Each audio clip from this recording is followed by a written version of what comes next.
आमतौर से वो बीजेपी के ऑफिस के ऊपर खड़े होते हैं, वो ऐसे खड़े रहते हैं। पहले मैं उनसे यूं करता हूं, हाथ ऐसे रखते हैं। राहुल गांधी को वेव नहीं कर सकते, करना चाहते हैं मगर अलाउ नहीं है। मैं थोड़ा और करता हूं, फिर उनमें से एक दो यहां से हाथ हिला के यूं कर देते हैं, और फिर मैं आमतौर से जो आपने मुझे किया मैं करता हूं। नफरत के बाजार में मोहब्बत की दुकान खोल रहा हूं। और हम चाहते हैं कि हिंदुस्तान के गरीब से गरीब किसान का बेटा एक दिन जाकर अमेरिका के युवाओं से कंपटीशन करे और उसी की भाषा में उसे हराए।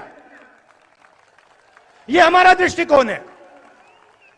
इसीलिए यहां पे मुझे बहुत खुशी हुई है कि 1700 इंग्लिश मीडियम स्कूल शुरू किए गए हैं।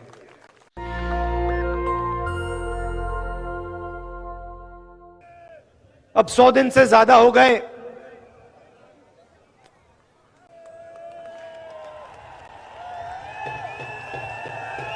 देखो, आपने बात याद दिला दी। मैं कुछ और कहने जा रहा था, आपने डाइवर्ट कर दिया। ये जो आपने किया, देखिए भैया, उनसे बात कर रहा हूं। पुलिस जी, जो आपने अभी ये किया ना, इसने मेरे दिमाग को थोड़ा डाइवर्ट कर दिया। मैं पहले कुछ और कहने जा रहा था, अब दूसरे रास्ते से निकलेंगे। यात्रा अब 100 दिन से चल रही है।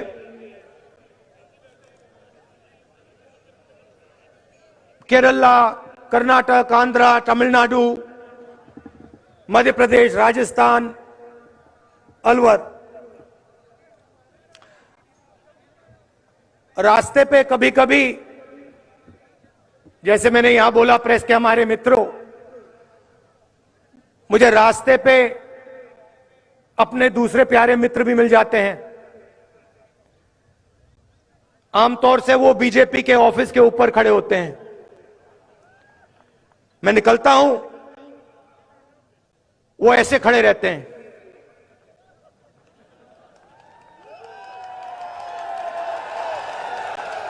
और मैं क्या करता हूं, मैं देखता हूं, पहले मैं उनसे यूं करता हूं, हाथ ऐसे रखते हैं। राहुल गांधी को वेव नहीं कर सकते, करना चाहते हैं मगर अलाउ नहीं है। मैं थोड़ा और करता हूं, फिर उनमें से एक दो यहां से हाथ हिला के यूं कर देते हैं, और फिर मैं आमतौर से जो आपने मुझे किया मैं करता हूं। कभी कभी वो देख के ऐसे करते हैं कि बात नहीं कर सकते ना, आते नहीं है, मना है। मैं नफरत नहीं करता उनसे, विचारधारा के खिलाफ लड़ता हूं, मगर वो अच्छे लगते हैं मुझे, सारे जीव अच्छे लगते हैं। तो कभी कभी वो यूं करते हैं, मतलब क्या कर रहे हो तुम, क्या कर रहे हो? कन्याकुमारी से लेकर श्रीनगर जा रहे हो। उनके नेता कभी कहते हैं राहुल गांधी क्यों चल रहा है। ये मेरे दिमाग में था, थोड़ी देर के लिए मैं सोच रहा था, ये मैं कर क्या रहा हूं। पैदल चल रहा हूं, लोगों से मिल रहा हूं, गले लग रहा हूं, क्या कर रहा हूं? और जवाब मिल गया।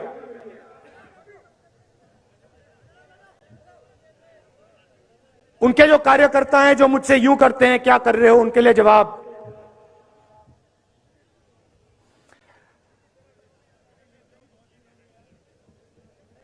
नफरत के बाजार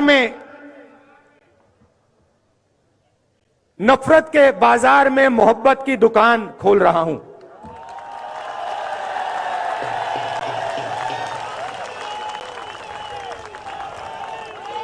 आप मुझसे नफरत करो, आप मुझे गाली दो, यह आपके दिल की बात है। आपका बाजार नफरत का, मेरी दुकान मोहब्बत की। और मैं सिर्फ अपनी बात नहीं कर रहा हूं, यह मत सोचिए कि यह सिर्फ राहुल गांधी बोल रहा है। यह पूरा का पूरा जो संगठन है जिसने इस देश को आजादी दी, हम कौन होते हैं? महात्मा गांधी जैसे लोग, जवाहरलाल नेहरू, सरदार पटेल,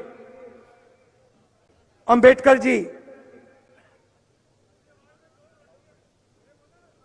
आजाद, इन सब ने नफरत के बाजार में मोहब्बत की दुकान खोली थी। यही हम करते हैं। तो यह है मेरा जवाब बीजेपी के सब लोगों को, आइए आप भी नफरत के बाजार में मोहब्बत की दुकान खोलना शुरू कीजिए। अंत में आपको करना पड़ेगा, क्योंकि हमारा धर्म, हमारा देश मोहब्बत का देश है, नफरत का नहीं है।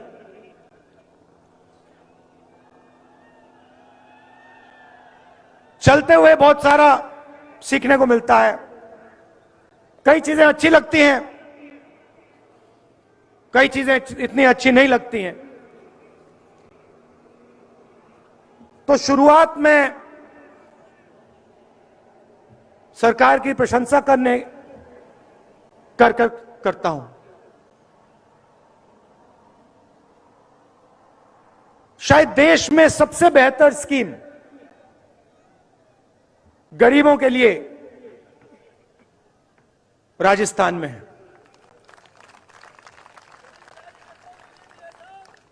देखिए, मैं प्रशंसा कर रहा हूं, मैं फिर बुराई भी करूंगा,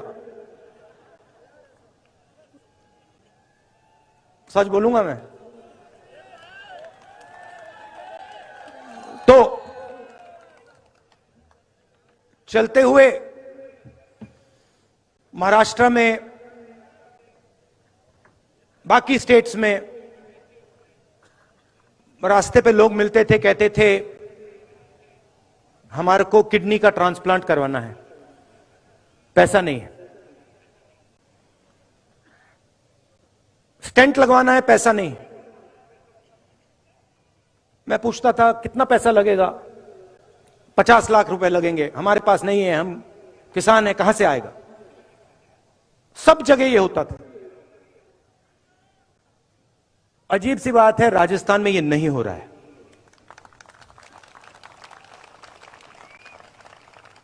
कल पहली बार 2 लोगों से मिला। एक बच्चा इतना बड़ा, उसका कॉक्लियर इंप्लांट हुआ था, और एक व्यक्ति जिसका किडनी ट्रांसप्लांट हुआ था। और दोनों ने मैंने पूछा कितना पैसा लगा? फ्री में हुआ, मुफ्त में हुआ।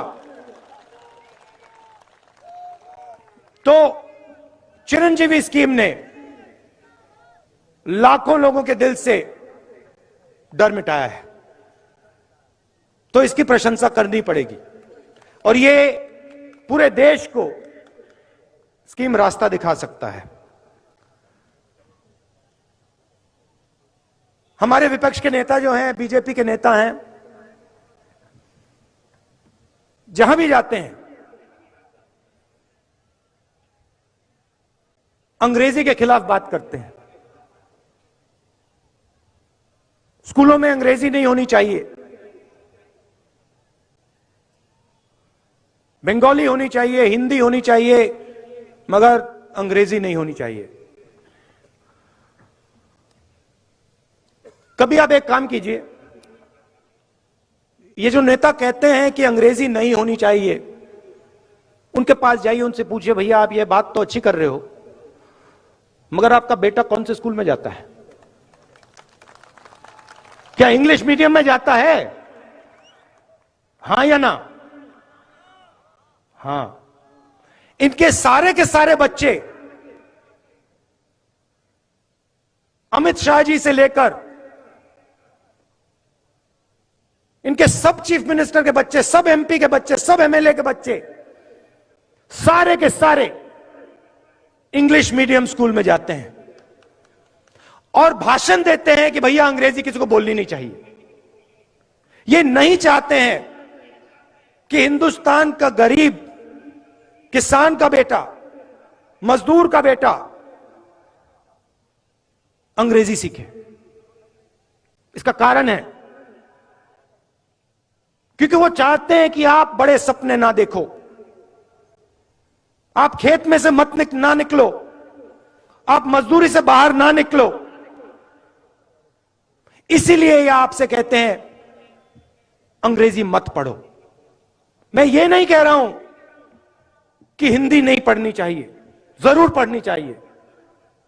तमिल पढ़नी चाहिए, हिंदी पढ़नी चाहिए, मराठी पढ़नी चाहिए, सब हिंदुस्तान की सब भाषाएं पढ़नी चाहिए। मगर अगर आप बाकी दुनिया से बात करना चाहते हो, चाहे वो अमेरिका के लोग हों, जापान के लोग हों, इंग्लैंड के लोग हों, तो वहां हिंदी काम नहीं आएगी, वहां अंग्रेजी ही काम आएगी। और हम चाहते हैं कि हिंदुस्तान के गरीब से गरीब किसान का बेटा एक दिन जाकर अमेरिका के युवाओं से कंपटीशन करे और उसी की भाषा में उसे हराए। यह हमारा दृष्टिकोण है। इसीलिए यहां पे मुझे बहुत खुशी हुई है कि 1700 इंग्लिश मीडियम स्कूल शुरू किए गए हैं और 10,000 अंग्रेजी के टीचर रिक्रूट हुए हैं। अशोक गहलोत जी, ये कम है, ये कम है। राजस्थान के हर बच्चे को इंग्लिश की अपॉर्चुनिटी मिलनी चाहिए। हर बच्चे को लगना चाहिए कि मैं हिंदी सीख सकता हूं, मैं अपनी मातृभाषा सीख सकता हूं, मगर मैं पूरी दुनिया के साथ कम्युनिकेट कर सकता हूं, मैं पूरी दुनिया के साथ बातचीत कर सकता हूं। अगर मुझे जरूरत पड़ी तो अमेरिका में जाके मैं हिंदुस्तान का झंडा लहराऊंगा। तो यह भी आपने काम बड़ा अच्छा किया है। तीसरा काम जो मुझे बहुत अच्छा लगा, आपने महिलाओं को सैनिटरी नैपकिन देने का काम किया और जो उनको पहले कष्ट होता था आपने उसको मिटाया। यहां जो पुरुष हैं इनको ये छोटी सी बात लगती है, मगर इस बात को महिलाएं समझेगी ये छोटी सी बात नहीं है, ये बहुत बड़ी बात है। तो इसके लिए भी मैं आपको धन्यवाद करता हूं। मनरेगा स्कीम जो गांव में होता था उसको आप शहर में लाए, उससे भी राजस्थान के युवाओं को जबरदस्त फायदा हो रहा है। बाकी स्टेट्स में जब यात्रा निकलती थी ओल्ड पेंशन स्कीम के नारे चलते थे, यहां पे यही नारा नहीं सुनाई देता। आपने यहां ओल्ड पेंशन स्कीम लागू कर दी, तो आपने विकास का काम बहुत अच्छा किया है। मगर यात्रा में एक और चीज देखने को मिली। पहले प्रशंसा की थी, अब थोड़ी कड़ी बात बोलता हूं। यात्रा में एक रस्सी है, रस्सी के अंदर सारे के सारे सीनियर नेता हैं, रस्सी के बाहर हमारे लोकल बॉडी के नेता, जिला परिषद के नेता, प्रधान और कांग्रेस पार्टी का आम कार्यकर्ता। इस रस्सी को तोड़ना पड़ेगा। मतलब जो हमारा कार्यकर्ता है, जो हमारा लोकल बॉडी का नेता है, उसकी भी आवाज सरकार में सुनाई देनी चाहिए, सरकार के ऑफिसेज में सुनाई देनी चाहिए। और उससे भी जरूरी जो राजस्थान का आम नागरिक है, उसकी भी आवाज राजस्थान के हर ऑफिस के अंदर सुनाई देनी चाहिए। अब मैंने आपको एक बात बताई, मैं सुझाव भी दे देता हूं, पता नहीं आपको अच्छा लगे या नहीं। डिसीजन मेरा नहीं है, डिसीजन खारगे जी का है, मगर मैं यहां सामने रख देता हूं। देखिए, 3500 किलोमीटर हम चले, चलने से फायदा होता है या नुकसान? क्या क्या फायदे मिलते हैं? हाँ, क्या क्या फायदे मिलते हैं? सबसे पहले देखिए, वजन कम हो जाता है, पेट गायब हो जाता है, सही, ठीक है। एक्सरसाइज हो जाती है। ये जो 3 सबसे बड़ी बीमारी हैं, कोलेस्ट्रॉल, शुगर, बीपी, इनका इलाज हो जाता है, अपने आप हो जाता है, सही बात। तो मेरा यह सुझाव है, और इससे सबका फायदा होगा। जैसे ये भारत यात्रा जो है, ये एक सोच है, ये एक यात्रा नहीं है, ये एक सोचने का तरीका है, देश के लिए ये एक विजन है। तो मेरा सुझाव ये है कि जैसे हम कन्याकुमारी से कश्मीर तक चले, वैसे महीने में एक बार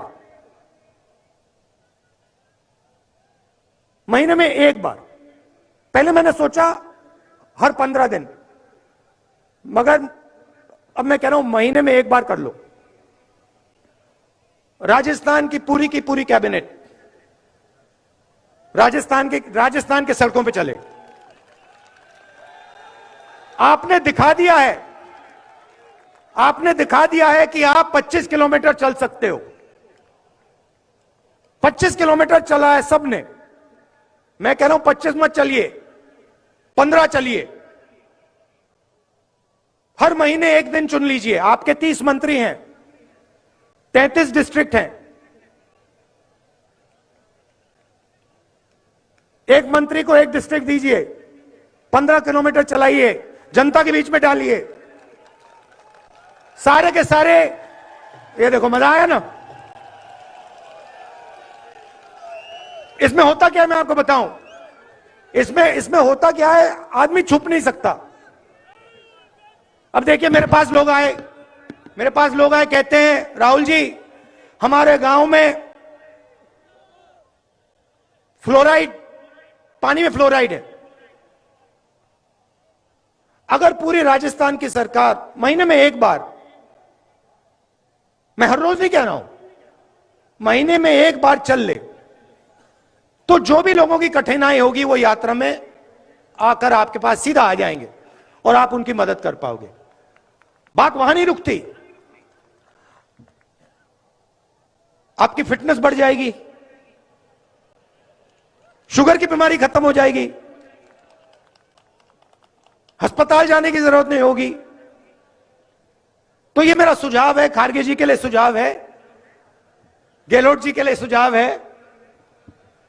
अगर ये करना चाहें, मुझे लगता है इससे कांग्रेस पार्टी का, राजस्थान का और हमारे सब नेताओं का फायदा होगा।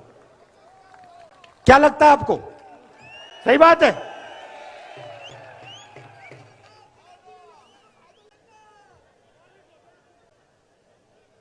आपने यात्रा में, अभी आपने कहा जयराम, किसी ने कहा कि तकरीबन 3000 किलोमीटर चल ली है। मैं आपको बताऊं, मुझे पता भी नहीं लगा।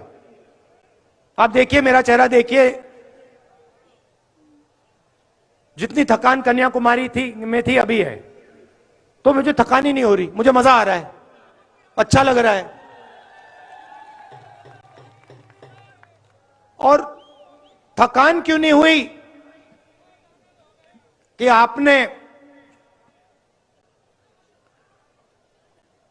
आप मोहब्बत की दुकान में आए,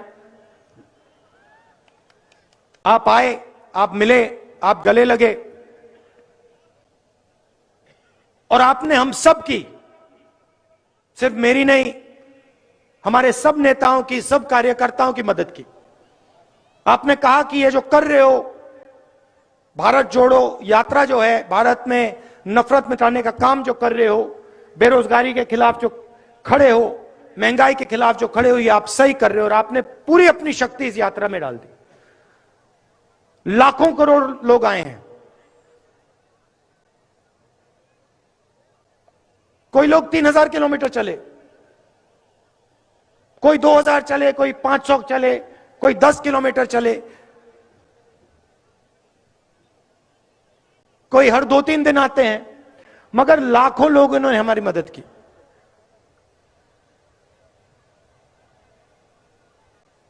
हर रोज 6-7 घंटे हम चलते हैं। आज मेरा भाषण थोड़ा लंबा हो गया, मगर आमतौर से हम 7-8 घंटे आपकी बात सुनते हैं, किसानों की बात, मजदूरों की बात, और फिर 15 मिनट हम आपकी बात रखते हैं। 2 चीजें मैंने इन सड़कों पे सुनी जो मैं अशोक गहलोत जी से कहना चाहता हूं। काफी चीजें मैंने उनको बताई हैं, मगर ये 2 चीजें मुझे भविष्य के लिए महत्वपूर्ण लगी। पहली चीज ये कि जो हमारे आदिवासी भाई बहन हैं, जो ट्राइबल बिल में उनको हक दिया गया है, जमीन का जो हक दिया गया है, उसको राजस्थान की सरकार जल्दी से जल्दी 100% इंप्लीमेंट करके दिखा दे। आदिवासियों के बारे में मैंने कहा, भाषण में कहा कि बीजेपी आपसे कहती है कि आप वनवासी हो। आप वनवासी नहीं हो, आप आदिवासी हो, आप हिंदुस्तान के ओरिजिनल मालिक हो। और इसीलिए ये आपका हक है, और यह काम कांग्रेस पार्टी को राजस्थान में, बाकी देश पे कर देना चाहिए। बिल बहुत अच्छा है, बहुत लोगों को फायदा मिला, मगर लोग अभी छूट गए हैं और उनकी मदद होनी चाहिए। और दूसरी बात, 21वीं सदी में जिसको हम गिग वर्कर कहते हैं, जो उबर चलाते हैं, ओला चलाते हैं, जोमेटो के लिए काम करते हैं, जो डिलीवरी का काम करते हैं, छोटे छोटे काम करते हैं, उनके बारे में हमें सोचना है। जो सरकार में काम करता है उसे सरकार पेंशन देती है, उसकी रक्षा करती है, मगर जो लाखों लोग, करोड़ों लोग गिग इकोनॉमी में काम करते हैं, उनका कोई सोशल सिक्योरिटी का सिस्टम नहीं है, उनका कोई पेंशन का सिस्टम नहीं है, उनकी रक्षा नहीं होती है। तो इसके बारे में भी सरकार को सोचना चाहिए। मेरा सुझाव है